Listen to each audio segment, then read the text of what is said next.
Muito boa noite, professor Catalá. Catalá, o Renato Ferroviário, a gente deu um amplo domínio no meio de campo, tentou, criou oportunidades, mas infelizmente não conseguiu ampliar o marcador. O que você acha que faltou hoje para a equipe do Fantasma conseguir a vitória e que no finalzinho do jogo, infelizmente, ainda cedeu um empate? Obrigado, professor. Boa noite, João. Prazer falar contigo. Cara, acho que a gente fez um jogo seguro. É óbvio que com tantas ausências fica um pouco mais difícil de fazer as trocas que a gente desejava. Mas mesmo assim eu acho que a gente fez um jogo seguro, sofreu pouco, o adversário finalizou uma bola em gol e infelizmente foi gol. Acho que eu ainda não consegui ver o lance, preciso ver o lance para poder até falar um pouco melhor sobre ele, mas lance de bola parada, né? Lance que a gente de repente poderia ter evitado aí, conseguindo jogar a bola um pouco mais para longe. Acho que até pelas trocas a gente não conseguiu matar o jogo, né? Porque faltou aí um pouco de velocidade na frente. A gente acabou fazendo algumas que a gente precisava fazer para ir condicionando alguns caras, porque com as ausências o time está começando a cansar um pouco e sentir o ritmo, né? De muitas partidas uma atrás da outra. Nós jogamos contra um time que acho que só tinha levado 2 gols no campeonato, então é um time que se defende muito bem, que tem uma base aí dos 11 titulares, se eu não me engano 8 jogando juntos já há bastante tempo, segundo ano de estadual juntos. Então eu entendo que a gente jogou contra uma equipe organizada, boa nas transições, a gente sofreu pouco nisso, conseguiu controlar bem. Acho que a gente fez em linhas gerais um bom jogo. Faltou aí talvez aquele toque mais de qualidade para o desequilíbrio, mas aí a gente procurou utilizar aquilo que a gente tinha de melhor para tentar fazer um jogo de 3 pontos. Beleza, professor. Obrigado, tenha um bom descanso e um bom resto. Valeu, João. Obrigado, igualmente. Marcos Benedetti. Boa noite, professor. Boa noite a todos os colegas.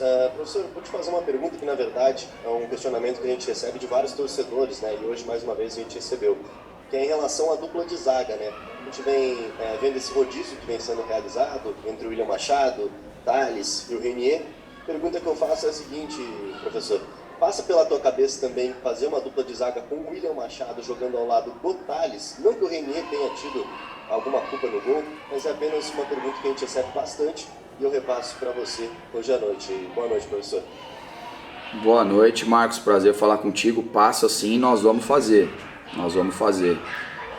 Já era pra gente ter feito, mas a gente coleta alguns dados que obviamente não transcendem para fora do clube, fisiológicos, de recuperação.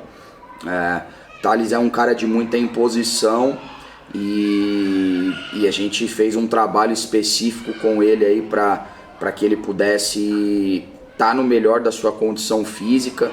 E aí esse trabalho acaba também exigiu que a gente desse mais continuidade no Renier para poder ir recuperando o Thales para as partidas, mas a gente entende que já está muito próximo daquilo que a gente considera ideal, inclusive de massa magra, de percentual de gordura. Ele já tem conseguido atingir velocidades que atendem e eu imagino que esteja bem próximo disso acontecer. A gente quer oportunizar para essa dupla, até porque os 3 vêm jogando muito mesmo. Obrigado, professor. Bom descanso e boa preparação para o próximo jogo. Valeu, Marcos. Obrigado. Um abraço. Dudu Guimarães. Obrigado, Gabriel. Boa noite aos companheiros. Boa noite, Catalá. Infelizmente o empate no final, mas agora é pensar já no Cianorte no próximo domingo. Catalá, queria que você analisasse para nós até um questionamento que a gente recebeu bastante aqui, até do nosso comentarista. Qual foi a tua intenção com a entrada do Schumacher na equipe? Não pelo fato do Schumacher entrar, mas a intenção com o Schumacher em campo no lugar do Paulo Sérgio. Você citou há pouco também que perdeu um pouco de velocidade na frente. Qual foi a real intenção e por que não a entrada do Giovanni Albuquerque, que fez boas partidas nas partidas anteriores? Obrigado. Boa noite, Dudu. Prazer falar contigo. A intenção era que o Schumacher pudesse dar sustentação para a aproximação do Reina. E aí, com esse passe do Reina, pegando 2 caras de pé, vamos dizer assim, pé bom para cruzamento do lado, que seriam Romário ou Fabiano do lado esquerdo e Arnaldo ou Mendes do lado direito, a gente pudesse atravessar essa bola com um pouco mais de velocidade e poder ter peso na área, mas que a gente tivesse com ele a retenção para aproximação do Reina, porque a gente mudou para um 2-1, né? A gente mudou no meio para um 2-1 para dar um pouco mais de liberdade e espaço para o Reina flutuar, e a gente optou por não usar o Giovani porque a gente entendia que não tinha muito espaço nas costas da defesa adversária, porque é um time que marca mais baixo, é um time que marca com a sua linha de defesa mais próxima do gol, e outra seria aumentar a estatura em bolas paradas, porque até então no primeiro tempo foi o único caminho que o adversário encontrou para gerar algum tipo de perigo, e o gol acabou saindo inclusive de uma bola parada. Como eu disse, eu preciso ver o gol com um pouco mais de calma para entender o que houve, se foi uma falha pontual, mas assim, a impressão que eu tive vendo ao vivo é que a gente não conseguiu jogar a bola muito para longe, e aí essa bola fica viva ali, ela pode acabar ficando conosco, com o adversário, mas a intenção era que ele desse retenção para aproximação do Reina, e aí sim velocidade nos corredores, com um pé bom para cruzamento, que eu acho que a gente às vezes perde um pouco essa bola atravessada em função de jogar com o pé trocado. Obrigado, Catalá, bom descanso e bom trabalho para domingo lá em Cianorte. Valeu, Dudu, obrigado, um abraço. Leandro. Boa noite, Catalá, boa noite aos companheiros de imprensa. Catalá, a nossa equipe elegeu o Giovanni Pavani como o melhor jogador do campo. Sabemos que ele vem aí, um dos poucos jogadores que não passou por esse seu rodízio.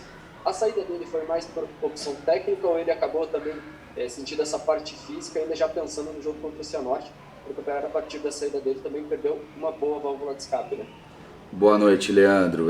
O Giovani estava muito cansado, né? Muito mesmo, os números já indicavam que ele já não estava conseguindo sprintar num nível de velocidade aceitável dele. A gente faz esse controle em tempo real via GPS.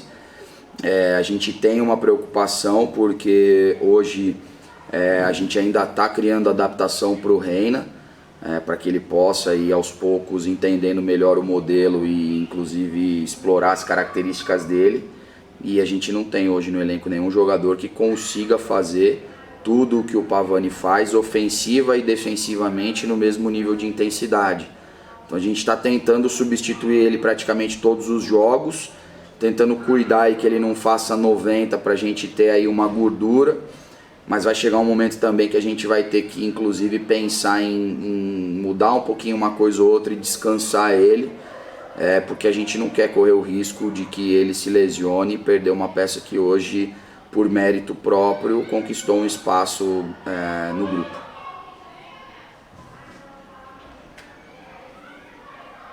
Obrigado, professor. Boa viagem e bom descanso. Valeu, Leandro. Obrigado. Um abraço. Rodrigo.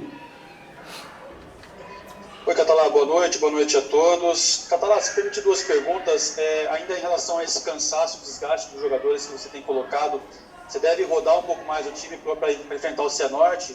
Também queria que você falasse se você tem uma projeção de pontos para a meta de classificação para a próxima fase do Paranaense, né? Alguns falam 15, 16, 17, não sei quanto você trabalha, se você trabalha dessa forma com projeção para a classificação. Fala, Rodrigo. Cara, eu vou começar a olhar o Cianorte essa noite. Então, assisti o jogo ontem na concentração, vi um pouco. Eu não consigo tomar uma decisão agora, porque amanhã eles se reapresentam.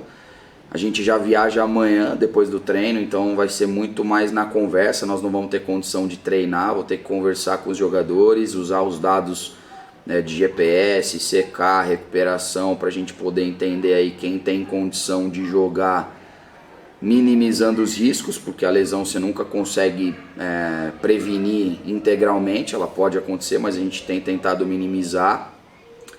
E aí a partir daí, olhando o Cianorte, entendendo quem está em condição de jogar, a gente vai definir uma equipe titular, que a gente considera importante para poder ir lá e competir bem.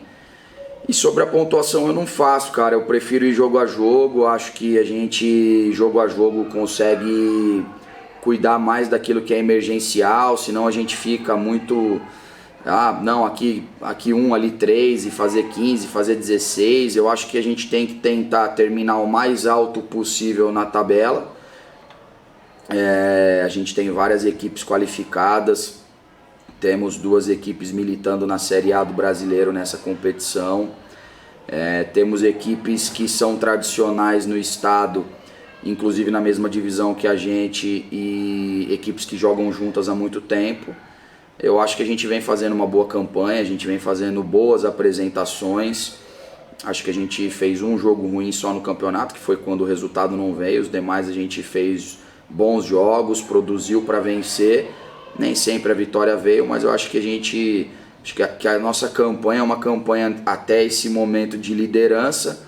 Obviamente que esse não é o objetivo é estar entre os 8.